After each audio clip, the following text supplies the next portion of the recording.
Giayo na pinaagi sa pagtambak og graba sa lawom nga parte sa dalan na gikan sa sitio Kahian ug sitio Antokya, Barangay Kapatungan, Trinto, Agusan del Sur.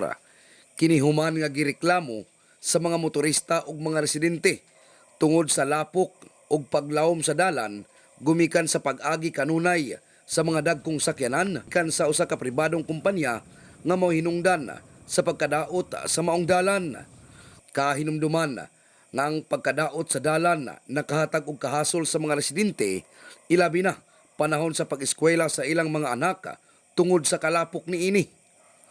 Sumala pa ni Bubong, residente sa sitio Antokya, matod pa niini nga nalipay sila pag-ayo tungod sa daliang aksyon sa usa ka kumpanya pinaagi sa pagtambak sa lawom nga parte ug pagpison sa maong dalan.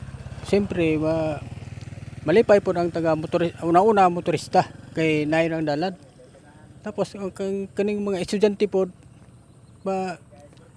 hayahay po nilang pagbaktas-baktas kay wala na lapok kayo kay na-repair ang dalan.